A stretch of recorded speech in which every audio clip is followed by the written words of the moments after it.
Hi, I'm Greg LaBlanc, and I'm here with Craig DeWitt, who is the head of product at Ripple. Thanks for joining us, Craig. Absolutely, happy to be here.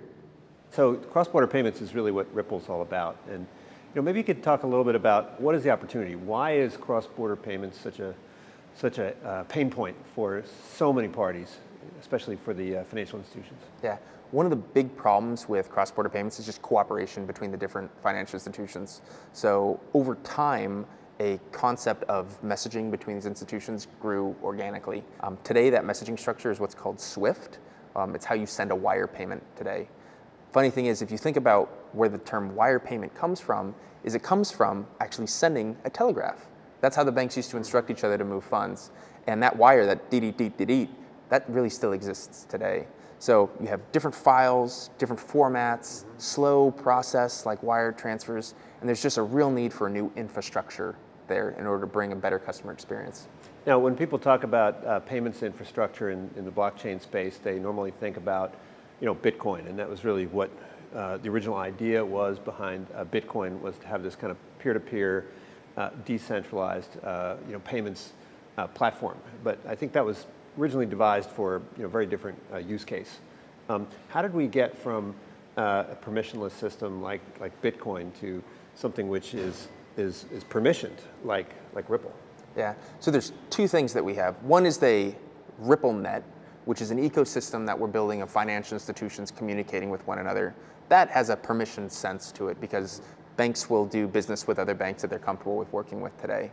The other piece of that we're building on top of is the XRP ledger. And that, very similar to Bitcoin in some ways, is a permissionless ledger to where anyone like you and I can run validators and make payments on top of.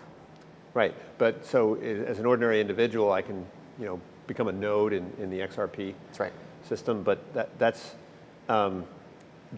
do we as individuals play any role in this larger kind of cross-border intra-institutional transfer process? So the way we think about it is XRP Ledger is really this open source, open ledger platform that you can build a lot of different verticals on top of. And when we talk about the internet of value at Ripple, we're thinking much bigger than just cross-border payments. It just so happens cross-border payments with institutions is the niche that we're focused on right now. It's kind of like Amazon with rare books in the early days, just this market happens to be a $10 trillion market. So the goal would be for XRP to play a much larger role in the future. Exactly. So the big pain points that we have found are on cross-border payments today, but there are other applications that can be built on top of this as well. That's something that our team with Spring is doing today, of investing in this ecosystem. So a lot of people, when they talk about distributed ledger technology and they conflate it with blockchain, they're talking about things that may be solvable just with a good API architecture, right? I mean, shouldn't your most important priority right now as an institution be kind of focused on your APIs and how you digitize everything that you do? And it's only after you kind of thought carefully about digitizing things that you would then move to this next layer of technology? I'd say the first thing you need to care about is the customer experience. There are many ways to provide a better customer experience, especially when you look at how poor the experience is today.